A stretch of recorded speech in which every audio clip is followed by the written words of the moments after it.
கடந்த 16ஆம் தேதி சென்னை அரும்பாக்கத்தில் மழைநீரில் காலை வைத்தவுடன் மின்சாரம் தாக்கி உயிருக்கு ஆபத்தான நிலையில் துடித்த சிறுவனை காப்பாற்றிய இளைஞரை தனது இல்லத்திற்கு நேரில் வரவழைத்து அவரது துணிவை பாராட்டி தங்க மோதிரம் பரிசளித்து வாழ்த்திய அதிமுக பொதுச் செயலாளர். இன்று தேசிய குடிமைப்பணி தினத்தை முன்னிட்டு அதிமுக பொதுச் செயலாளர் எடப்பாடி கே பழனிசாமி வாழ்த்து. உறுதியான அர்ப்பணிப்பும் நேர்மையும் கொண்ட அனைத்து குடிமைப்பணி அதிகாரிகளுக்கும் எனது மனமார்ந்த வாழ்த்துக்களை தெரிவித்துக் கொள்கிறேன் என அதிமுக பொதுச் செயலாளர் அறிக்கை. சென்னை ராயப்பேட்டையில் உள்ள புரட்சித் தலைவர் எம்ஜிஆர் மாளிகையில் அதிமுக செயற்குழு கூட்டத்தில் நிறைவேற்றப்பட உள்ள தீர்மானங்களை தயார் செய்வது தொடர்பாக நடைபெற்ற ஆலோசனைக் கூட்டம்.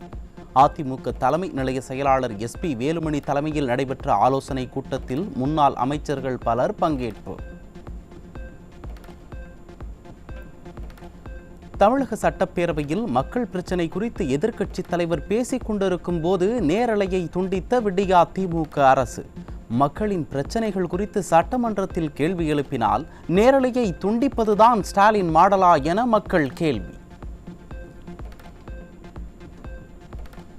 திருச்சி மாவட்டம் உறையூர் பகுதியில் கழிவுநீர் கலந்த குடிநீரை விநியோகம் செய்த மாநகராட்சியின் அலட்சியத்தால் 4 பேர் உயிரிழந்துள்ளனர். தலைமைச் செயலக வளாகத்தில் எதிர்க்கட்சித் தலைவர் எடப்பாடி கே பழனிசாமி குற்றச்சாட்டு. இது குறித்து அந்த பகுதியில் இருக்கின்ற மாநகராட்சி அதிகாரிகளிடத்திலும் தெரிவித்திருக்கின்றார்கள். கழிவுநீர் குடிநீரோடு கலந்து வருகிறது, இதை சரி செய்ய வேண்டும் என்று கோரிக்கை வைத்தும் மாநகராட்சி அதிகாரிகள் அதை கண்டுகொள்ளாத காரணத்தினால் இன்றைய தினம் 4 பேர் உயிர் நீத்திருக்கின்றார்கள். 50க்கும் மேற்பட்டவர்கள் மருத்துவமனையில் சேர்க்கப்பட்டு சிகிச்சை பெற்று வருகின்றார்கள். 5 பேர் அவசர சிகிச்சை பிரிவிலே சேர்க்கப்பட்டு சிகிச்சை பெற்று வருகிறார்கள். திருச்சியைப் போலவே கடந்த சில மாதங்களுக்கு முன்பு சென்னை பல்லாவரத்திலும் கழிவுநீர் கலந்த குடிநீர் விநியோகம் செய்யப்பட்டுள்ளது. விடியா அரசின் அமைச்சர்கள் ஒருபோதும் செய்த தவறை ஒப்புக்கொண்டதில்லை என்றும் பிரச்சனையை மறைக்க பார்ப்பதாகவும் எதிர்க்கட்சித் தலைவர் குற்றச்சாட்டு.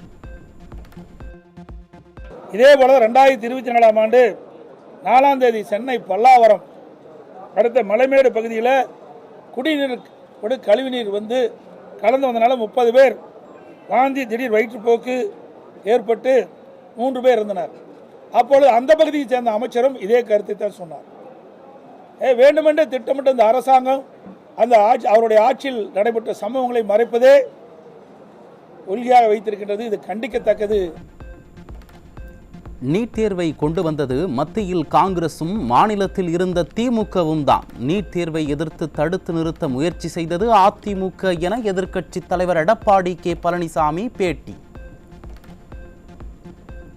கொண்டு வந்தது காங்கிரஸ் திமுக. இளைஞர்கள் பாதிப்பாங்க அப்படின்னு இவர்களுக்கு தெரியாதா? மாணவர்கள் பாதிப்பான்னு தெரியாதா? கொண்டு வந்தது இவர்கள்.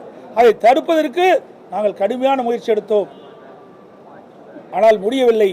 நீதிமன்றம் சென்று விட்டது. அதனால் இந்த நீட் தேர்வு அதிமுக ஆட்சியிலே நடைமுறைப்படுத்த வேண்டிய சூழ்நிலை ஏற்பட்டு விட்டது. இருந்தாலும் தொடர்ந்து மத்திய அரசோடும் நீதிமன்றத்திலும் நாங்கள் இதை வலியுறுத்தி கொண்டே இருந்தோம், நீட் தேர்வை ரத்து செய்வதற்கு. ஆனால் கொண்டு வந்தது திமுக. அதை தடுத்து நிறுத்துவதற்கு முயற்சி. 2010 டிசம்பரில் தான் நீட் தேர்விற்கான ஆரம்ப புள்ளி தொடங்கியதாக எதிர்க்கட்சித் தலைவர் எடப்பாடி கே பழனிசாமி குற்றச்சாட்டு. 2010 நீட் தேர்வு கொண்டு வரப்பட்ட போது ஆட்சியில் இருந்த திமுக அதை ரத்து செய்திருக்கலாமே என்றும் கேள்வி. நீட் 2010 டிசம்பர் 21ஆம் தேதி நோட்டிபிகேஷன் வெளியிட்டாங்க. அப்பொழுது மத்தியில் காங்கிரஸ் தலைமையில் கூட்டாட்சி, திமுக மத்திய அமைச்சர்கள் இடம்பெற்றிருந்தது. அதுவும் திராவிட முன்னேற்ற கழக நாடாளுமன்ற திரு காந்தி செல்வன் அவர்கள் மத்திய சுகாதாரத்துறை இணையமைச்சராக இருந்த பொழுதுதான் இந்த நீட் தேர்வுக்கு ஒப்புதல் கொடுக்கப்பட்டு மத்திய அரசு. திமுக ஆட்சிக்கு வந்த 4 ஆண்டுகளில் தமிழகத்திற்கு வந்த புதிய மருத்துவமனைகள் எத்தனை என சட்டப்பேரவையில் எதிர்க்கட்சித் தலைவர் எடப்பாடி கே பழனிசாமி கேள்வி. அதிமுக ஆட்சியில்தான் நீலகிரி மாவட்டத்திற்கு அரசு மருத்துவமனை அமைப்பதற்கான நடவடிக்கை எடுக்கப்பட்டதென்றும் 2011 முதல் 2021 வரை அதிமுக ஆட்சியில் 19 மருத்துவக் கல்லூரி மருத்துவமனைகள் கொண்டுவரப்பட்டது எனவும் பேச்சு.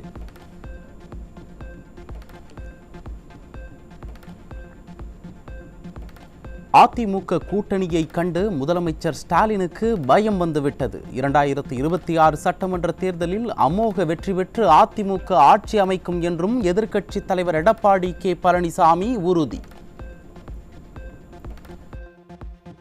இன்றைக்கு முதலமைச்சர் இப்படி துடிதுடிக்க பேசுறார். ஏங்க நாங்க கூட்டணி வச்சா நீங்க எங்க பதறீங்க? முதலமைச்சர் சட்டமன்றத்தில் ஏன் கோவப்படுறீங்க? நீங்க பயப்படுறீங்க? அதிமுக யாரோடாலும் கூட்டணி வைப்போம், அது எங்களுடைய விருப்பம், எங்களுடைய கட்சி நடைபெறுகின்ற சட்டமன்ற பொது 2026 சட்டமன்ற பொது தேர்தலில் வெற்றி பெற வேண்டும். ஒவ்வொரு கட்சியும் வெற்றி பெற வேண்டும் என்பதுதான் கூட்டணி வைக்கிறீங்க. நீங்க எப்போ பார்த்தாலும் பலம் வாய்ந்த கூட்டணி நீங்க சொல்றீங்களே, அது மாதிரி நாங்களும் அதிமுகவும் பலம் வாய்ந்த கூட்டணியை 2026 சட்டமன்ற தேர்தலில் அமைப்போம். நிச்சயமாக வெற்றி. கத்தோலிக்க திருச்சபையின் தலைவராக இருந்து வந்த போப் பிரான்சிஸ் உடல்நலக் குறைவால் காலமானார். உலக தலைவர்கள், மத தலைவர்கள் மற்றும் கத்தோலிக்க பக்தர்கள் போப் பிரான்சிஸ் மறைவிற்கு இரங்கல். கத்தோலிக்க கிறிஸ்தவர்களின் தலைவர் போப் பிரான்சிஸ் மறைவிற்கு அதிமுக பொதுச் செயலாளர் எடப்பாடி கே பழனிசாமி இரங்கல். புனித திருத்தந்தை பிரான்சிஸ் அவர்களின் வாழ்க்கை, இரக்கம் மற்றும் பணிவு அசைக்க முடியாத நம்பிக்கையின் கலங்கரை விளக்கமாக இருந்தது என அதிமுக பொதுச் செயலாளர் புகழாரம்.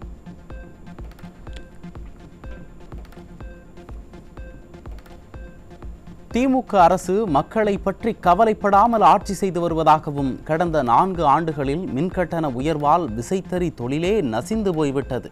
நாமக்கல் மாவட்டம் குமாரபாளையம் சட்டமன்ற தொகுதிக்குட்பட்ட ஆனங்கூர் ஊராட்சி பகுதியில் நடைபெற்ற பூத் கமிட்டி ஆய்வுக் கூட்டத்தில் பங்கேற்ற முன்னாள் அமைச்சர் தங்கமணி குற்றச்சாட்டு.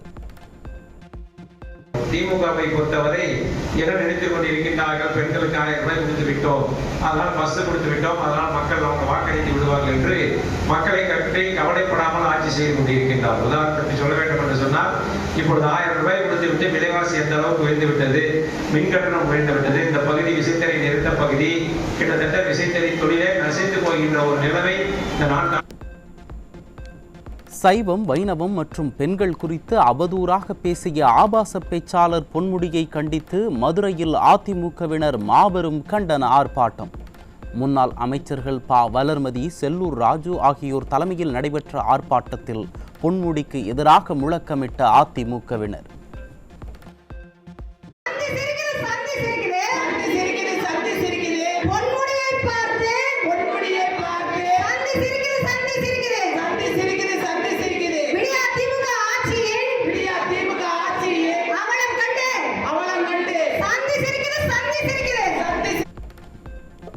மற்ற மாநிலங்களைப் போல் தகவல் தொழில்நுட்பத்துறைக்கு நிதி ஒதுக்கப்படுவதில்லை என்று கூறிய அமைச்சர் பிடிஆர் தன்னிடம் நிதி, அதிகாரம் எதுவும் இல்லை என்று சட்டப்பேரவையில் தனது குமுறலை வெளிப்படுத்தியதால் திமுகவினரே அதிர்ச்சி. அமைச்சரின் பதிலை கேட்டு அதிர்ந்து அடிந்து குறுக்கிட்ட சபாநாயகர் எதிர்மறையாக பேசாமல் பாசிட்டிவாக பேசுங்களேன் என குறிப்பிட்டதால் மேலும் வலுக்கும் உட்கட்சி பூசல். அமைச்சர் பேரவைத்தாளர்களே, இந்த கூட்டத்தொடரிலேயே இந்த அவையில் நான் என்னுடைய துறையில் இருக்கிற சிக்கல்களை கூறியிருக்கிறேன். நிதியும் மிகவும் குறைவாக ஒதுக்கப்படுகிறது. மற்ற மாநிலங்கள் போல் எல்லா தகவல் தொழில்நுட்ப பூங்காக்களும் எங்கள் துறையில் செயல்படுறதில்லை. ஒரு சின்ன பங்கு தான், இந்த எல்கோசஸ் மட்டும்தான் எங்கள் துறையில் செயல்படுது. பாக்கி டைடல், நியோ டைடல்லாம் தொழில்துறையில் செயல்பட்டு வருகிறது. அது அசாதாரணமான சூழ்நிலையாக இருந்தாலும் அதுதான் 20 ஆண்டுகளாக தமிழ்நாட்டில் நடந்து கொண்டிருக்கிறது. எனவே யாரிடம் நிதியும் திறனும் அதிகாரமும் இருக்கோ அவரிடம் கேட்டால் அவர் செய்து கொடுப்பார் என்று நான் கருதுகிறேன். எங்களிடம் இல்லை. அது மாண்புமிகு உறுப்பினர் கேட்காங்க. மாண்புமிகு அமைச்சர் இதெல்லாம் நீங்கள் உள்ளுக்குள்ள பேசி சிஎம்கிட்ட பேசி முடிவு எடுக்க வேண்டியது. பாசிட்டிவாக பதில் சொன்னால் உறுப்பினர்களுக்கு நன்றாக இருக்கும். வேலூர் மாவட்டம் ஒடுக்கத்தூர் அருகே 17 வயது சிறுமியை திருமணம் செய்த நபர் மற்றும் திருமணத்திற்கு உதவிய நண்பர்கள் 2 பேர் மீது போக்சோ வழக்கு பதிவு. திறனற்ற ஸ்டாலின் ஆட்சியில் குழந்தை திருமணங்களும் பாலியல் வன்கொடுமை குற்றங்களும் அவுட் ஆஃப் கண்ட்ரோலில் சென்று கொண்டிருப்பதாக மக்கள் விமர்சனம். சென்னை புளியந்தோப்பு பகுதியில் வீட்டில் தனியாக இருந்த 13 வயது சிறுமிக்கு பாலியல் தொல்லை அளித்த பெயிண்டர் போக்சோவில் சிக்கினார். பெண் குழந்தைகள் வீட்டில் கூட தனியாக இருக்க முடியாத அவல நிலையை உருவாக்கியதுதான் விடியா ஸ்டாலின் அரசின் 4 ஆண்டு சாதனையா என மக்கள் கேள்வி. தேனியில் 17 வயது சிறுமியை கர்ப்பமாக்கிய நபர் மீது பாதிக்கப்பட்ட சிறுமி புகார் கொடுத்தும் அலட்சியப்படுத்துவதுடன் போலீசார் குற்றவாளிகளுக்கு ஆதரவாக செயல்படுவதாக குற்றச்சாட்டு. குற்றவாளிகளுக்கு ஆதரவாக செயல்படும் அப்பா ஸ்டாலினின் திமுக ஆட்சியில் எப்படி பெண்களுக்கு பாதுகாப்பு இருக்கும் என மக்கள் கேள்வி. சென்னை வியாசர்பாடி ரயில் நிலையத்தில் மின்சார ரயிலில் பெண் பயணியரிடம் ஆபாச சைகை காட்டிய நபர் பிடிபட்டார். ஸ்டாலின் மாடல் ஆட்சியில் பெண்கள் குழந்தைகளுக்கு வீடு, பொது இடம் என எங்குமே பாதுகாப்பில்லாத சூழல் நிலவுவதாக மக்கள் குற்றச்சாட்டு. திண்டுக்கல் மாவட்டம் கன்னிவாடி அருகே இளம் பெண்ணை கொலை செய்து எரித்த காதலன் சிக்கினார். ஸ்டாலின் ஆட்சியில் பெண்களுக்கு எதிரான குற்ற செயல்கள் சர்வசாதாரணமாகிவிட்டதாக மக்கள் குற்றச்சாட்டு. திண்டுக்கல்லில் தூய்மை பணியாளர் அடித்து கொலை செய்யப்பட்டதால் பரபரப்பு. ஸ்டாலின் மாடல் ஆட்சியில் ஏவல் துறை முறையாக ரோந்து பணிகளில் ஈடுபடாததால் கொலை, கொள்ளை போன்ற குற்ற சம்பவங்கள் சர்வசாதாரணமாக நடைபெறுவதாக பொதுமக்கள் குற்றச்சாட்டு. திருச்சி மாவட்டம் முசிறி அருகே வீட்டின் முன்பு வாசலில் உறங்கிக் கொண்டிருந்த விவசாயி பெட்ரோல் ஊற்றி எரித்து கொல்லப்பட்டதால் பொதுமக்கள் அதிர்ச்சி. நிர்வாக திறனற்ற ஸ்டாலினின் ஆட்சியில் நாளொரு மேனியும் பொழுதொரு வண்ணமுமாக கொலை சம்பவங்கள் அரங்கேறுவதாக குற்றச்சாட்டு. சேலம் மாவட்டம் மேட்டூரில் தங்கையின் தற்கொலைக்கு பழி தீர்க்கும் வகையில் லாரி ஓட்டுநரை கழுத்தை நெரித்து கொன்ற அண்ணன் சிக்கினார். ஸ்டாலின் ஆட்சியில் நாளுக்கு நாள் கொலைகள் அதிகரித்து சட்டம் ஒழுங்கு பிரச்சனை அவுட் ஆஃப் கண்ட்ரோலில் சென்று கொண்டிருப்பதாக மக்கள் விமர்சனம். தூத்துக்குடி திரேஸ்புரம் பகுதியில் நிறுத்தி வைக்கப்பட்டிருந்த படகில் தூங்கிக் கொண்டிருந்த மீனவர் வெட்டி கொலை. ஸ்டாலின் அரசின் ஏவல் துறை கும்பகர்ண தூக்கத்தில் இருப்பதால் நாளுக்கு நாள் கொலைகள் அதிகரித்து சட்டம் ஒழுங்கு சந்தி சிரிப்பதாக மக்கள் குற்றச்சாட்டு. மதுரை உத்தங்குடி அருகே முன்விரோதம் காரணமாக அபினீஷ் என்ற இளைஞர் மர்ம நபர்களால் வெட்டி கொலை. சட்டம் ஒழுங்கை பாதுகாக்க திறனற்ற ஸ்டாலின் அரசு இருந்து என்ன பயன் என மக்கள் கேள்வி.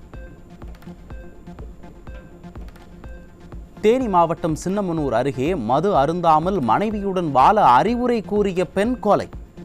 பெண்ணை குத்தி கொலை செய்யும் அளவிற்கு போதை கலாச்சாரம் அதிகரித்திருப்பதே ஸ்டாலின் மாடல் அரசின் சாதனையாக இருக்கும் என பொதுமக்கள் குற்றச்சாட்டு.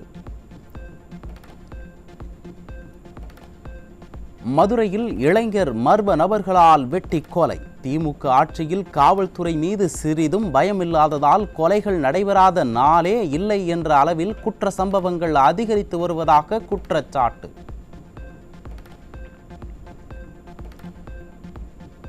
நிர்வாக திறனற்ற ஸ்டாலின் ஆட்சியில் ஜனவரி 1ஆம் தேதி முதல் இன்று வரை 380 கொலைகள் அரங்கேறி உள்ளதாக அதிர்ச்சி தகவல். அமைதி பூங்காவாக இருந்த தமிழ்நாடு ஸ்டாலினின் நிர்வாக சீர்கேட்டால் கொலை நகரமாக மாறியுள்ள அவலம். சென்னை வடபழனியில் மின் இணைப்பில் ஏற்பட்ட பழுதை சரி செய்ய வந்த மின்வாரிய அதிகாரியை விடியா திமுக சட்டமன்ற உறுப்பினர் பிரபாகர் ராஜாவின் குண்டர்கள் அடித்து தாக்கி அராஜகம். எங்களை கேட்காமல் எதற்காக சாலையை தோண்டினாய் என கேட்டு தாக்குதல் நடத்திய கொடூரம்.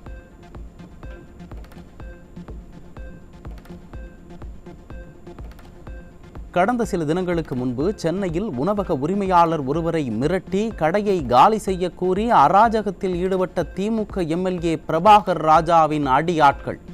திமுகவினரின் அராஜகம் நாளுக்கு நாள் அதிகரித்து வரும் நிலையிலும் ஸ்டாலின் மௌனம் காத்து கட்சியினரின் அராஜகங்களுக்கு துணை போகிறாரா என மக்கள் சந்தேகம்.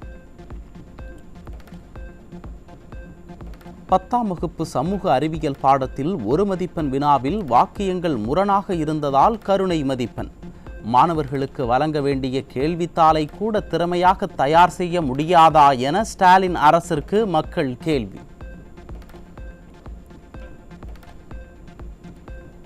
பிசிக தலைவர் திமுகவின் பல்வேறு விழாக்கள் மற்றும் பொதுக்கூட்டங்களில் பங்கேற்பதால் கட்சி பணிகளுக்கு நேரம் ஒதுக்க முடியாமல் போயுள்ளதாக கட்சி நிர்வாகத்தில் புகார். பணிகளை ஒருங்கிணைக்காமல் நிர்வாகிகளை திசை திருப்புவது எங்களுக்குள் மன அழுத்தத்தை உருவாக்குகிறது என மாவட்ட செயலாளர்களின் குற்றச்சாட்டால் கேள்விக்குறியாகும் எதிர்கால கூட்டணி. செங்கல்பட்டு மாவட்டம் கிளாம்பாக்கம் பேருந்து முனையத்தில் மாநகர போக்குவரத்து கழகத்தின் தற்காலிக ஓட்டுநர்கள் நடத்துனர்கள் போராட்டம். நாள் ஒன்றுக்கு 16 மணி நேரம் வரை வேலை வாங்கப்படுவதாகவும் பணி முடிந்த பின்னர் கூட நிம்மதியாக கூட உறங்க முடியவில்லை என்றும் மன உளைச்சலுக்கு உள்ளாகுவதாகவும் குற்றச்சாட்டு. போலீசாருக்கு வார விடுமுறை வழங்க வேண்டும் என பிறப்பித்த அரசாணையை முறையாக நடைமுறைப்படுத்த கோரிய வழக்கு. 2021 பிறப்பித்த அரசாணை இன்னமும் நடைமுறைப்படுத்தவில்லை எனில் அது விளம்பர நோக்கத்திற்கானதா என திமுக அரசிற்கு உயர்நீதிமன்ற மதுரை கிளை சரமாரி கேள்வி. மதுரை மாவட்டம் உத்தபுரம் முத்தாலம்மன் கோவிலில் அனைத்து சமூகத்தை சேர்ந்தவர்களும் எவ்வித வேறுபாடுமின்றி வழிபடலாம். வழிபாடு தொடர்பாக வழிமுறைகளை உருவாக்கி ஓராண்டிற்குள் விளம்பரப்படுத்த அறநிலையத்துறைக்கு உயர்நீதிமன்ற கிளை உத்தரவு. தமிழகத்தில் இடைநிலை ஆசிரியர் பணிக்கு நடந்த நியமன தேர்வில் வயது அடிப்படையில் மாணவ பருவத்தில் இருக்கும் பலர் தேர்ச்சி பெற்றுள்ளதாக அதிர்ச்சி தகவல். முதல்வர் ஸ்டாலின் கல்வியும் மருத்துவமும் இரு கண்கள் என்று கூறி வரும் நிலையில் அவரது ஒரு கண்ணான கல்வியில் தொடரும் பிரச்சனையை எப்போதுதான் சரி செய்வார்கள் என ஆசிரியர்கள் கேள்வி.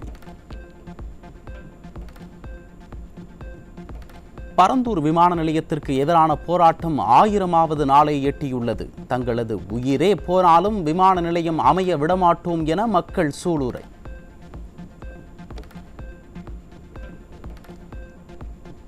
கோவை நகைப்பட்டறையில் இருந்து 17 லட்சம் ரூபாய் மதிப்பிலான தங்க கட்டிகளை திருடிய தொழிலாளி புதுச்சேரியில் பிடிபட்டார். ஸ்டாலின் ஆட்சியில் எந்த தவறு செய்தாலும் எளிதில் தப்பித்து விடலாம் என்று நினைப்பதால் இது போன்ற அவலம் தொடர்வதாக மக்கள் குற்றச்சாட்டு. வேலூர் மாவட்டம் குடியாத்தம் அருகே விடியா திமுக எம்பி கதிர் ஆனந்தால் திறந்து வைக்கப்பட்ட புதிய பயணியர் நிழற்குடையின் மேற்கூரை 2 நாட்களில் பெயர்ந்து விழுந்த அவலம். விடியா ஸ்டாலின் அரசு கமிஷன் கலெக்ஷன் கரப்ஷன் அரசாக செயல்படுவதாக மக்கள் குற்றச்சாட்டு.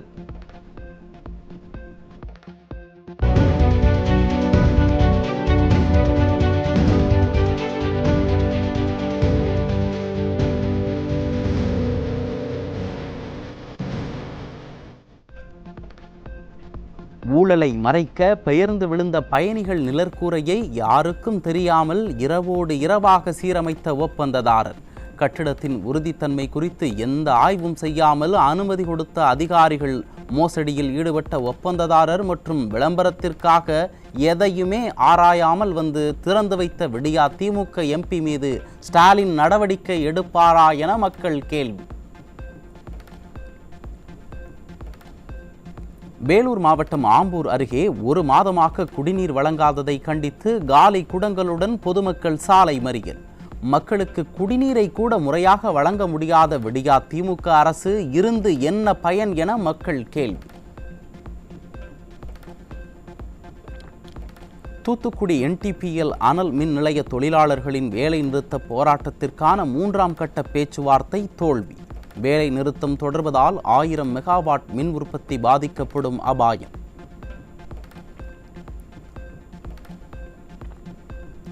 திருச்சி மாவட்டம் மணப்பாறையில் 2வது முறையாக நாய்க்கடியால் பாதிக்கப்பட்ட நபர் நகராட்சி அலுவலக வாயிலில் படுத்து போராட்டம்.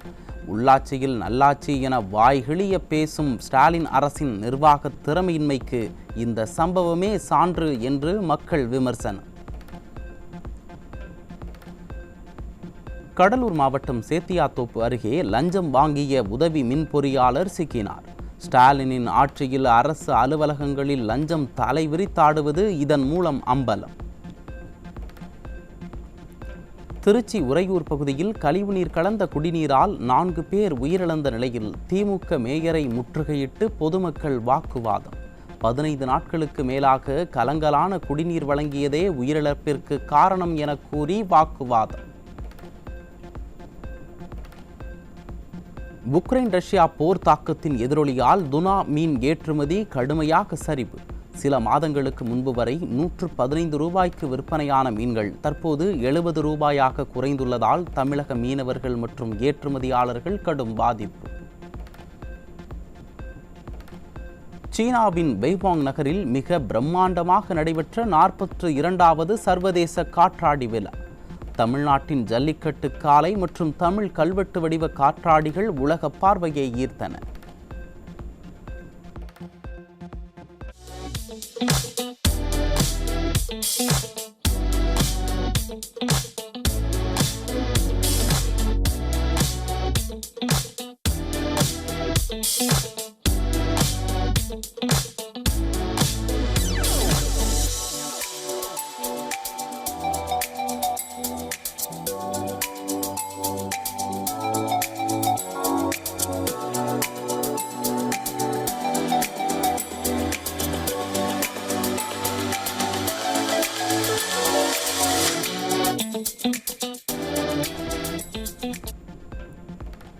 ஸ்பேடெக்ஸ் மிஷனின் கீழ் செயற்கைக்கோள்களை 2வது முறையாக இணைத்து வெற்றிகரமாக செயல்படுத்தியுள்ளது இந்திய விண்வெளி ஆராய்ச்சி நிறுவனம். இதன் மூலம் உலக அளவில் இதுபோன்ற சாதனையை நிகழ்த்திய 4வது நாடாக மாறியது இந்தியா.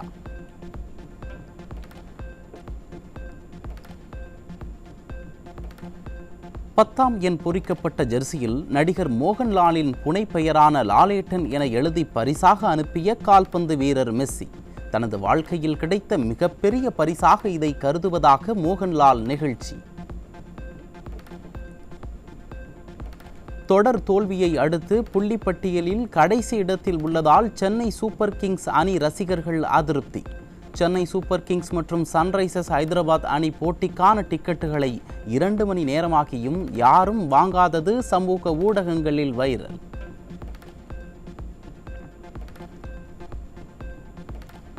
ஐபிஎல் தொடரில் புள்ளிப்பட்டியலில் இறுதி இடத்தில் இருக்கும் சென்னை அணி பிளே ஆஃப் சுற்றிற்கு தகுதி பெறுவதில் சிக்கல். எஞ்சி இருக்கும் 6 ஆட்டங்களில் வெற்றி பெற்றால் மட்டுமே பிளே ஆஃப் செல்ல முடியும் அல்லது மற்ற அணிகளின் முடிவிற்காக காத்திருக்க வேண்டும் என்பதால் சென்னை அணி ரசிகர்கள் கவலை.